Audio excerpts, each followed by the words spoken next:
He was a fascinating personality to many people. He was able to boil down complicated questions to its essence. It was perhaps not least his strength to see things through to the end. He was a thinker who understood that a society cannot develop properly without intellectuals who are active on the ground. Valentin von Braitenberg thought much further.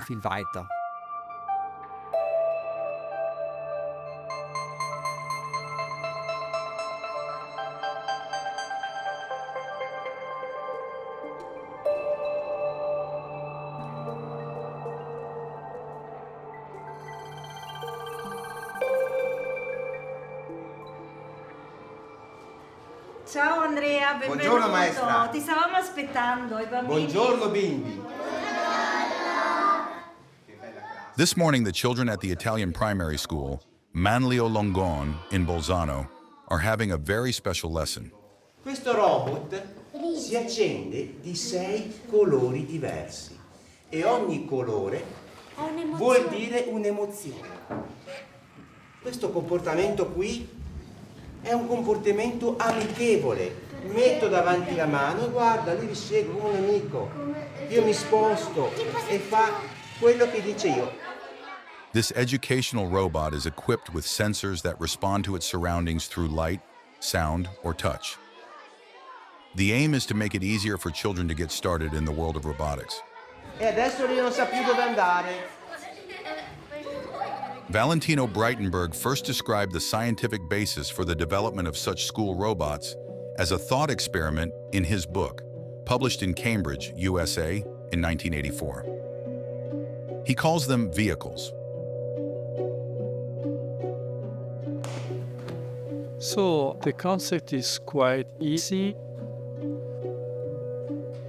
In the early 1990s, a team of researchers led by Francesco Mondada, professor of robotics at the École Polytechnique Fédérale de Lausanne in Switzerland, built these vehicles, which are still in working order today.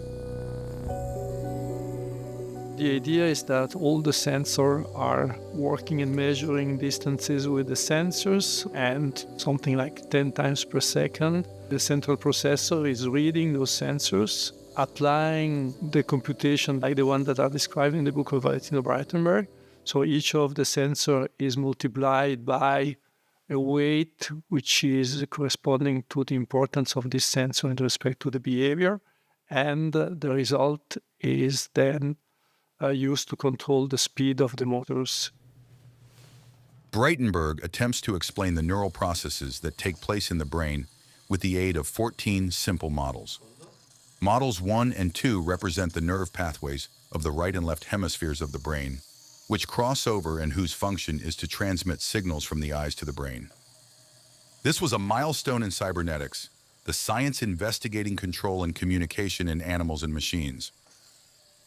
If we see how artificial intelligence today is impacting our society, how the public is now experimenting this new form of artificial intelligence, and we have all those discussions about a chatbot telling the love or whatever, and then we interpret all this. So I think that Valentin von Braitenberg saw at that time the type of event that we are living today and that we will live tomorrow, because we are not still having robots running around that are talking to us, but this will happen. And this is exactly what Valentino was describing in his book. So I think that this was exceptionally visionary in both the effect and the technology, because what he saw is really the power of the artificial neural networks. Valentin von Braitenberg was born on the 18th of June, 1926, in the so-called Casa dell'Olio, Oil House, in the old town of Bolzano. It is a story which was said sometimes that my father, when he was born, there was this newborn baby in this beautiful big room with a bow window, that there was an owl looking at the newborn baby.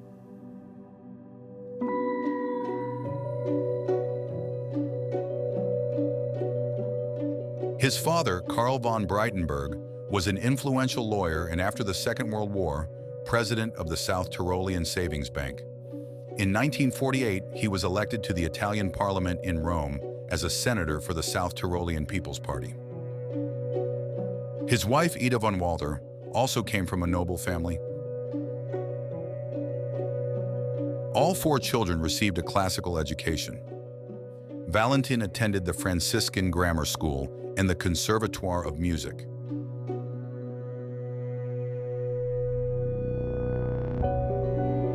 In 1939, the dictators Hitler and Mussolini presented the South Tyroleans with a choice: either emigrate to the German Reich or remain in Italy. The Braitenberg family were among a minority who chose to stay. At their estate in Maria Assunta on the Renon, high above the provincial capital of Bolzano, the family were safe from the Allied air raids.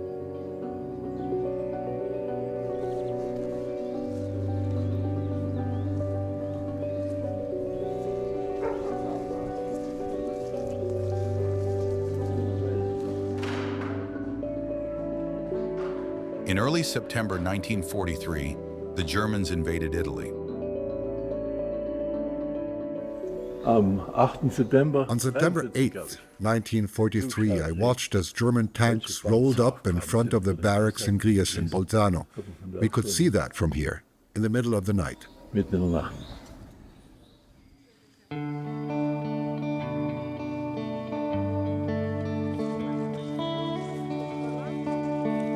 The Gloriette is a place that invites you to think and to think about new stories. So my grandfather liked very much to come here, and he wrote his pieces about the history of Südtirol. And later also my father came here. He liked to come here and to write his articles. After the war, Valentino first studied physics in Innsbruck, then medicine, and went on to become a violist in the Tyrolean Orchestra.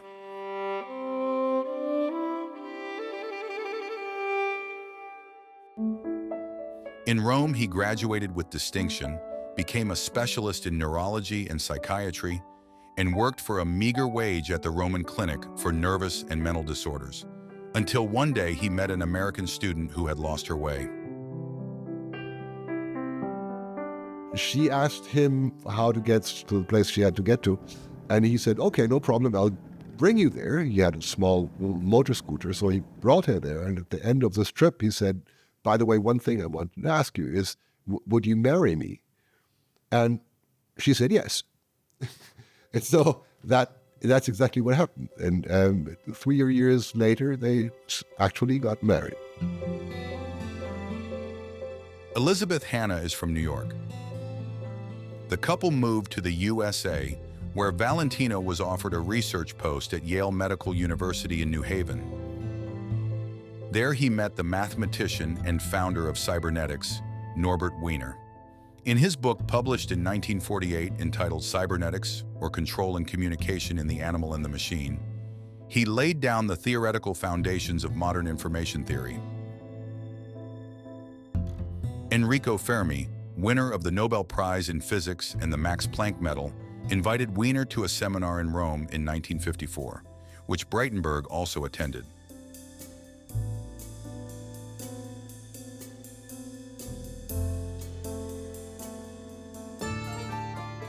In the 1950s, Naples developed into a major center of science in southern Italy. At the university, one of the oldest in Europe, there was a spirit of optimism as new fields of research were established. Caianiello launched the development of cybernetics both in Italy and Europe. In 1956, the physicist Edoardo Caianiello was appointed to Naples to set up the Institute of Theoretical Physics at the university. È stato il primo grande scienziato a He was ahead of his time as the first great scientist to develop the ideas of cybernetics, thanks to the Neapolitan school and Braitenberg, who was returning from the United States, where he had met the founding fathers of cybernetics, Wiener and McCulloch at Yale, and brought them to the center in Naples founded by Caianiello. He introduced these original approaches to the anatomical study of the brain by placing it within a functional framework of information integration, of nervous stimuli and chemical physical codes that manifest themselves in the development of complex mental and behavioral functions.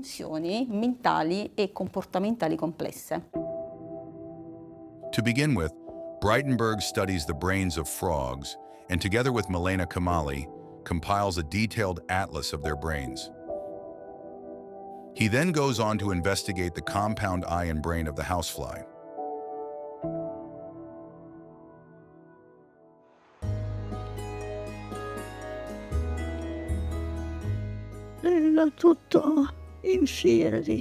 At first, there were just the two of us, then more. Chloe Taddei Ferretti, born in 1932, still remembers her collaboration with Valentino very well. Both wanted to know how the fly reacts to light stimuli and what mechanisms come into play when it prepares to land.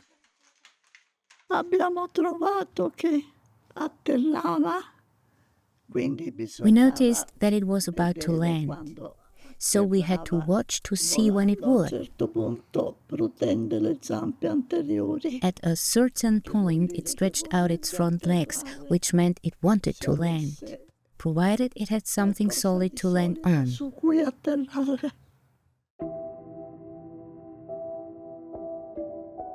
Braitenberg e I suoi collaboratori in laboratorio erano in grado di dissezionare la mosca. Braitenberg and his colleagues managed to dissect the fly and extract the nervous structures of this tiny insect with such meticulous care and precision that they were able to study the response to visual stimuli in the fly's nervous system, thereby defining the physical, anatomical and functional coordinates of the fly's movement in relation to light and the presence of objects in its surrounding space. Today, the laboratory of the Institute of Biomolecular Chemistry is located at the National Research Center in Pozzuoli, near Naples, where researchers are continuing the work of their predecessors. Braitenberg and Caianiello always linked science to cultural and social values. To them, science, research and progress meant improving the world around them, specifically through economic advancement and increasing knowledge. The Braitenberg family lives in Villa Volpicelli in the Posillipo district, the very place where the RAI TV series Un Posto al Sole would later be filmed. It was a nice place to live. It had one big kind of open space, like a huge terrace, and all children who lived close by or in the villa were together, and I learned how to go with a bike and go on the roller skates, and it was a nice group of kids always being together on one hand. And I also learned swimming there because from the villa you had like a platform directly on the sea.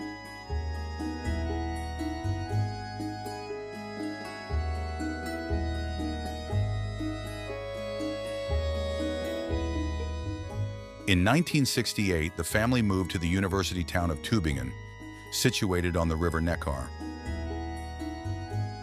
The town is notable for its well-preserved half-timbered houses, its picturesque town hall, and its excellent basic research. The Max Planck campus is situated on the hillside. Today, over 1,200 researchers from 50 countries work at 4 institutions: the Institute of Biology, the Institute of Biological Cybernetics, the Institute of Intelligent Systems, and the Friedrich Miescher Laboratory. The physicist and biologist Werner Reichart brought Valentino Braitenberg to Tübingen. Together with Kuno Kirschfeld and Carl Georg Götz, he established the Institute of Biological Cybernetics.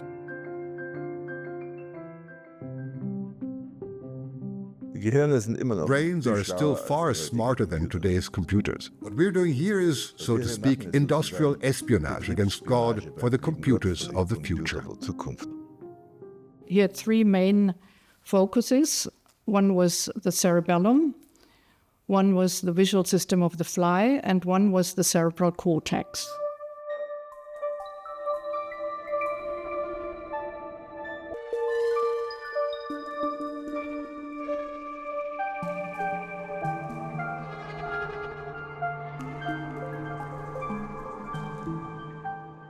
What we did was to take out the brain and to cut it into fine sections. The thickest sections are 100 micrometer thick, which means a tenth of a millimeter. So it's like a hair or like the page of a book. The thinnest sections are of the size of nanometers, 50 nanometers or so, which means you have to make about 2,000 sections to get the thickness of a hair. They look a little bit more like jelly beans, so flexible structures which are roughly round but can be a little bit curved in addition. And the formulas for cutting these things was not yet developed, and so this was something I had to do. And this could be used to make extrapolations from the densities of the cut synapses to the densities of the three-dimensional synapses in the three-dimensional volume. Our brain is so full, as you can see on electron microscopic pictures. There is no space between the fibers, it's all full. Valentin Braitenberg himself wrote in one of his books, if you would take the fibers of one single human brain and all put them together to one long strand, you would end up with a strand going all the way up to the moon, around the moon, and back to the Earth. Whilst Braitenberg was exploring the mechanisms in the brain that process what we see, researchers at the Max Planck Institute are now investigating how the human eye perceives the world in the first place.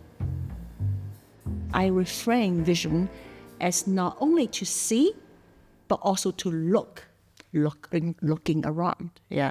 And so to look is to select a tiny fraction of the retinal input to our eyes so that it can go to a deeper processing by the processing bottleneck in our brain, because our brain just can't do everything. And this is, you can call it looking and seeing framework, a new framework of vision. And I think Braitenberg will really like it because he has this idea, the function and structures go together. Valentino Braitenberg conducts research at the Institute and also teaches at the university. When I first came to Tübingen visiting Valentino Braitenberg's research group, I was totally fascinated by the way he used to communicate with other members in his group. So he was able to talk to people from other disciplines in a way which felt very easy and which always had the consequence that he was able to ignite a discussion, although the subject of discussion was very complicated. He had this upper class attitude, which at first I found a little bit disturbing. But when I got to know him better, I realized that this is for him not important. He could be sometimes a little bit sarcastic, but he never got visibly angry. And so he was a very good boss. Valentino, I think, saw himself as a kind of a special person, a special personality, also as a professor. He always wanted to be a bit special. Perhaps he sometimes even overdid it, but that was also what was so enjoyable about him, that he always had some crazy ideas. During exams, it is noticeable that he asks questions that are not related to the exam syllabus. Alle 2 Minuten hat mich unterbrochen mit einer Frage. And he kept interrupting me every 2 minutes with a question. And the whole time I just kept saying, Professor Braitenberg, I can't answer that question. So he asked me why, and I explained my reasoning. Then I walked out of the exam, absolutely convinced I'd failed. But when I came back in, I'd been given the highest possible mark because he told me the exam had been of exceptional quality because I'd admitted my lack of knowledge in the right places. And that was absolutely crucial for him, that you work on the right questions and don't settle for poor answers. As one of 4 directors, he was, like his colleagues, supposed to take on the administration of the institute on a rotational basis. He has always refused to take on this administrative role. He said, the only way to prevent that is to consistently demonstrate that you are incompetent. He refused to write papers, scientific papers, because he rejected, to be rejected from reviewers. So he said, I write books, I don't want my stupid colleagues to interfere with my thoughts. Over the years, however, he has written a number of books, all of which explore his latest findings in brain research and have been translated into various languages. Braitenberg is a scientist through and through.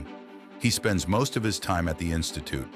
Like many fathers of his generation, he leaves the upbringing of the children to his wife. If there was a Nobel Prize for parents, I don't think my father would have gotten that one either. But he was interested in the things that he was interested in his research and in cybernetics and in brain research. So I don't think he spent a lot of time thinking about how to be a perfect father. I remember my grandmother saying at some point that she finds, she babysitted a couple of times at the family, so she knew it, that she found that he was quite harsh with his kids, and in particular with Zeno, where he didn't appreciate that kids can be different and just think differently and may not have the scientific thinking. Years later, he wrote in his diary, "We should not be grateful to women for bringing us into the world, but for helping us to endure the loathsome state of being a child." He has his own views not only on child rearing, but also on matters of faith. The Braitenbergs live at number 5 Madergasse, next to the Protestant St. James Church.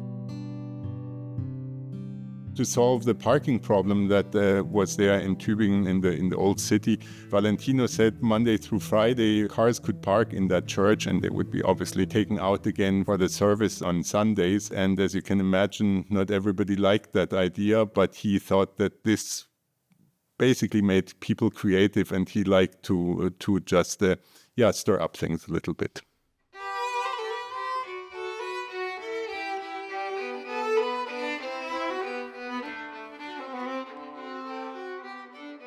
Tobias Bonhoeffer studied physics at the University of Tübingen. His father was a friend of Valentino's and played the cello.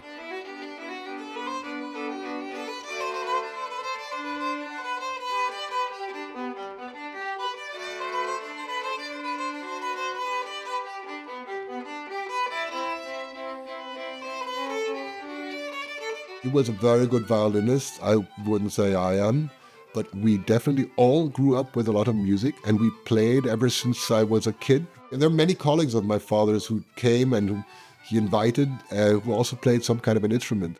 We really, all of us, we got to know all of the literature of chamber music, of classical chamber music. It was great. So it was something that just was part of our growing up.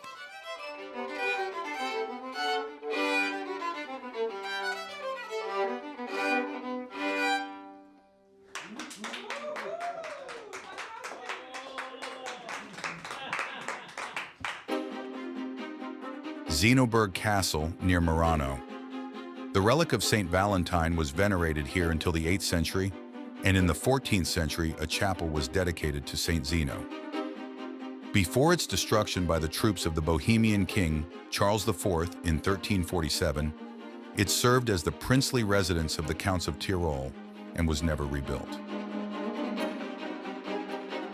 Owned by the Braitenberg family since 1799, they spend their holidays here.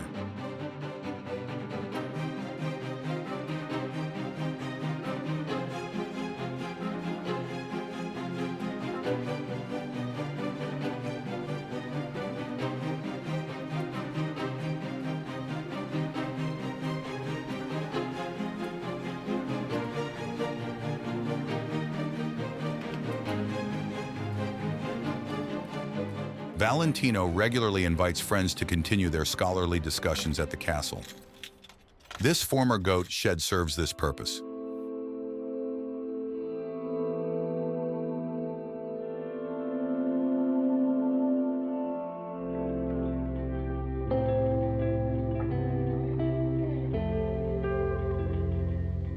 the Viennese psychologist and world-renowned neuroscientist Niels Bierbaumer also comes to visit.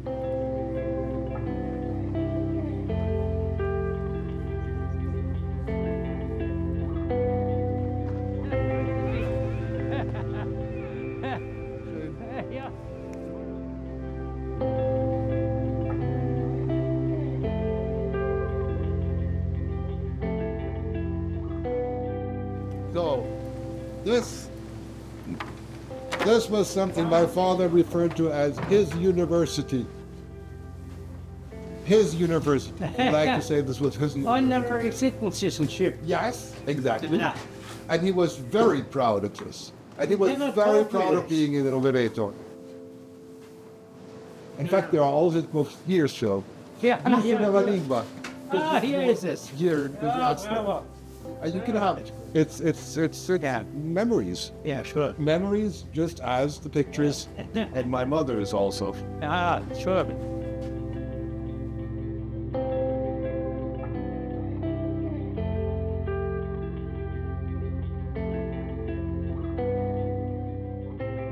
How is the brain able to communicate? How is the brain able to work while it's learning?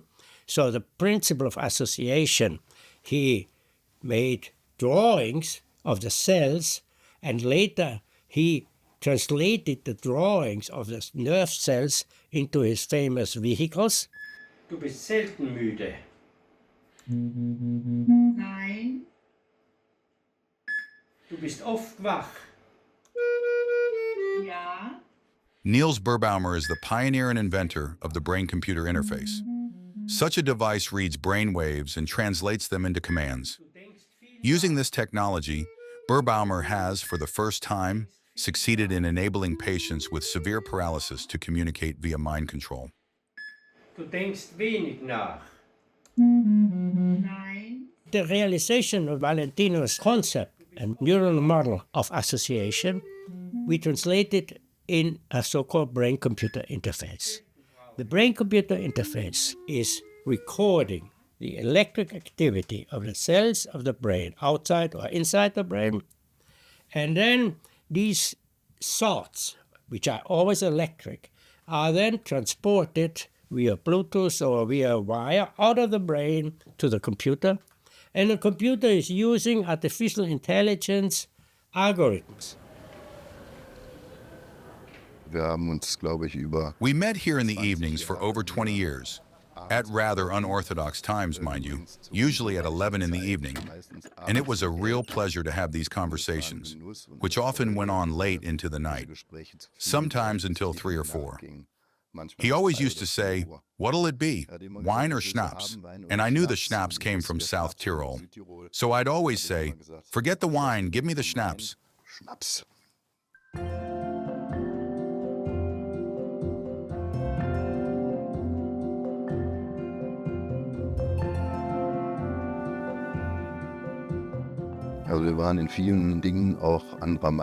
We disagreed on many things. For example, we once talked about motor independence. When I'm working as a dancer, for instance, I can do something like this with my left hand, and with the other hand I do that. And then the left hand has one rhythm, and the right has another. And then Braitenberg said, yes, we investigated that in Naples, and we found that if you make a circle with your left hand and a figure of 8 with your right, they're always in a very special relationship to one another. You can't break that relationship. So I tried it. I made a circle with my left hand and then a figure of 8 with my right, and then I started making the figure of 8 faster and then slower again.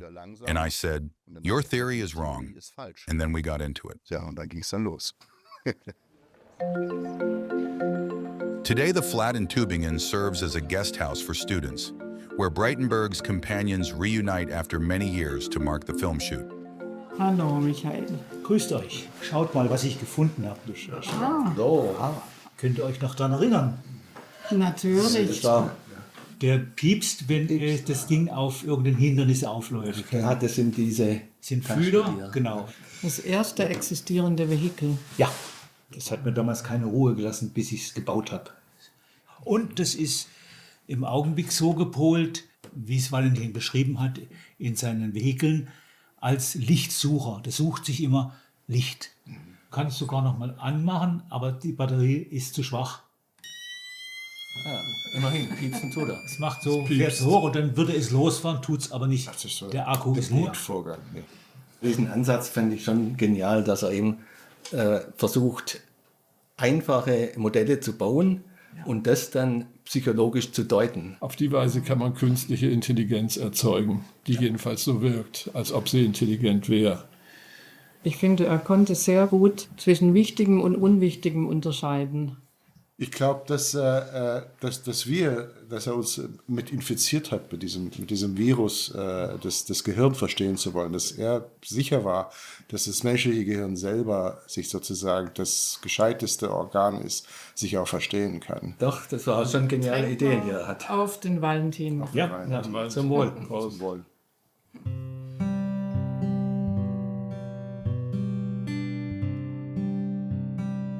The so-called bilingual Botzner-Treffen Incontro a Bolzano was founded in 1990 by Valentino Braitenberg together with cultural journalist Inga Hosp.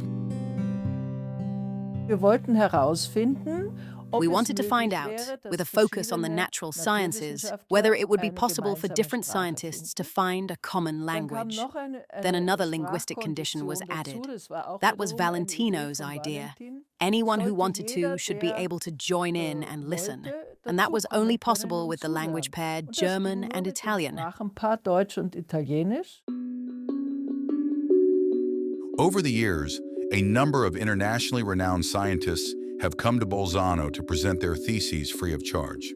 At the same time, the question of establishing a university in South Tyrol led to controversial public debates. 2/3 of the population and the provincial councillor for culture, Bruno Hosp, were opposed to the proposal. This was, of course, linked to the idea of a unified Tyrol, despite the Brenner border. And so people said, there's no need for a second university for a unified Tyrol on both sides of the Brenner Pass. Many of those involved at the time also believed that the European Academy was, ultimately, an institution designed to prevent the important idea of a university from taking root. The aim was to create an institution that, while engaged in academic research and providing higher-level education, was not a proper university. And step by step, it was gradually realized that without university education, South Tyrol's society could not develop properly. And here, I believe, Valentino Braitenberg understood and recognized from the very beginning that the perspective here had to be a long-term one.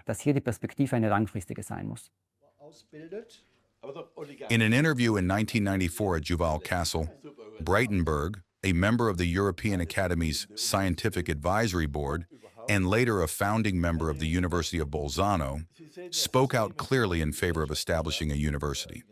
It would be good for the region, because particularly since the Second World War, and perhaps even since the First, we have increasingly tended to view all problems solely in terms of how they affect South Tyrol. I think that's a bad thing. I think it's bad for South Tyrol too. The issue of two ethnic groups living together in South Tyrol shouldn't be taken so literally. A much broader view is better. How do people live together in the world? What do languages actually mean? And so on. Our university would help ensure that we don't view the problems too stubbornly, solely in the way we have done so far, and that we can therefore also solve them. Sometimes they fade when we generalize them.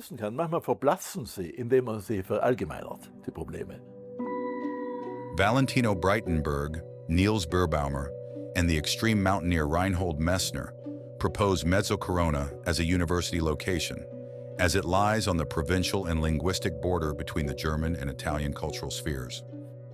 The idea was, and Messner, Valentino, and myself, we were of the same opinion, that there were only a few faculties, but big faculties. One, brain science of language, brain science of translation and communication between languages, and tourism, and the problems of communication in tourism. That's obvious, was motivation also by Reinhold Messner, who was always fighting with that problem, as we all know. So this was the idea.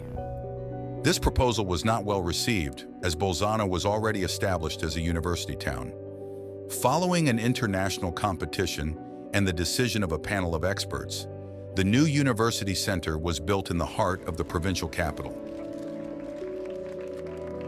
On the 10th of November 1998, the university was officially opened in the presence of the Italian Minister for Education, Luigi Berlinguer, and the Governor of South Tyrol, Luis Durnwalder. The Free University of Bolzano now comprises 5 faculties, which offer their courses across the various degree programs in German, Italian, and English.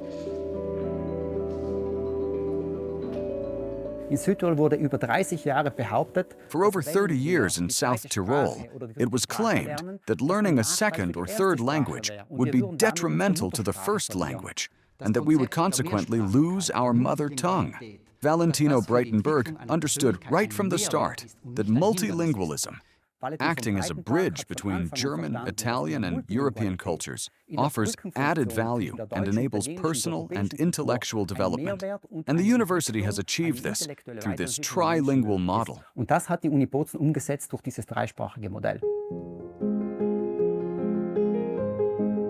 The town of Rovereto in Trentino. The Palazzo Tedeschi is situated in the town center. Valentin von Braitenberg has left his mark here too.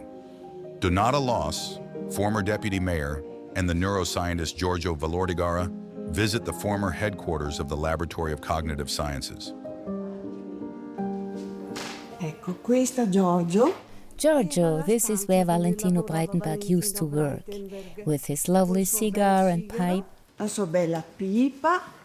He'd look at the angels on the ceiling and tried to stoke the stove, which he never managed, and I always teased him about it. Io lo prendevo in giro sempre. E lui and over there, he'd sit with his computer working. E lavorava. In the early 2000s, Massimo Agiti, rector of the University of Trento, and the Rovereto City Council agreed to establish a university facility in the city that was the first of its kind in Italy. Both have a general interest, Massimo Agiti especially for cognitive sciences and Valentin von Braitenberg for the brain and the neurosciences. And so they decided that it could be an interesting and a completely novel idea to develop a laboratory of cognitive sciences where people of different disciplines, from philosophy to psychology, from computer science to physics, from neuroanatomy to developmental biology, can work together around the general topic of the mind, the brain, and the nature of information. From 1998 to 2001, Braitenberg headed the Laboratory of Cognitive Sciences at the University of Trento in Rovereto. Questo veicolo si allontana dalla sorgente luminosa e man mano che si allontana poi si ferma anche perché alla fine non arriva più niente. In the same year, he was made an honorary citizen of the town. In 2004, the faculty was established, comprising a Department of Psychology and Cognitive Sciences and the CIMEC Center. Today, the laboratory's research focuses, amongst other things, on the nervous systems of invertebrates such as bees, mosquitoes, and jumping spiders. In a sense, we are continuing the general idea of Valentin von Braitenberg in our lab. Here, we are studying very simple nervous systems, such as those of spiders, jumping spiders, animals that have very sophisticated visual abilities, but also the brains of vertebrates like young chicks that are terribly useful to investigate the mechanisms of memory and of the representation of space, number, and objects.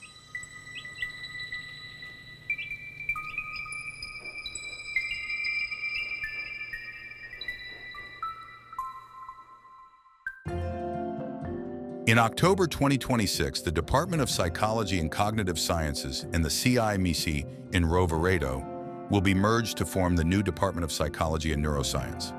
In recognition of Braitenberg's achievements, the neuroscience laboratories will be named the Braitenberg Brain Research Hub. In the final years of his life, his health deteriorated. Braitenberg suffered a stroke, was left paralyzed, and could no longer speak. I didn't realize that my whole concept, which was it by level by him, that this is what I could apply with him as a patient. I could have used my brain-computer interface to get him to speak. Not him, but the computer at least to speak. And I didn't do it, and the reason I don't know. We developed an emotional way of interacting, which we did also in the past. So I could read his eyes, I could read from his face, moving of the face expression. I think I can read what he wanted.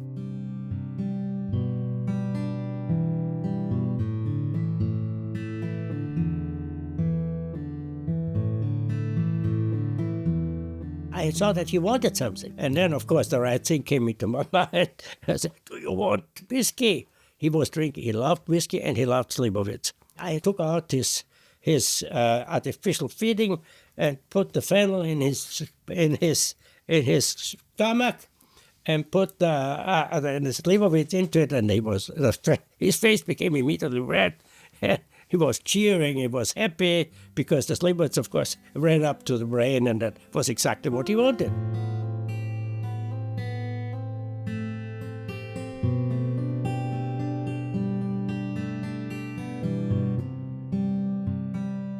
Actually, I used his principle, and there was no communication necessary anymore. A few days later, he was dead.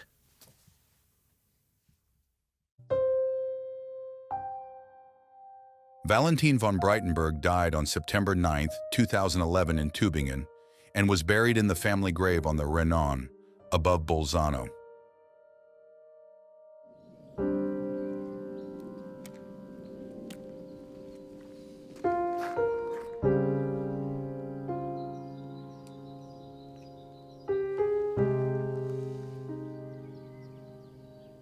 When I met Carla Braitenberg on the occasion of Valentin's funeral, we talked about the idea of installing an award named after Valentino to honor his contribution to the development of computational neuroscience. The winners of the Valentin Braitenberg Award for Computational Neuroscience received this golden pin in the shape of a neuron. With financial support from the autonomous province of Bolzano, South Tyrol, this award, worth 5,000 euros, is presented every 2 years to deserving scientists at the Bernstein Conference. The idea would be to award this prize for theoretical studies on the functional implications of the structure of the brain and the activity dynamics that play a role in this structure, and what do these things implicate for the function of the brain. The South Tyrolean cyberneticist Valentino Braitenberg has made his mark on the history of science. Through his research, his numerous books, and countless discussions, he has helped us to understand the brain, and with it, the miracle that is the human being, a little better. The brain has many similarities with a computer. It's much more powerful and smarter too, for now. May well be that in 100 years' time, computers will be even smarter than us. That'll be interesting. Das wird dann interessant.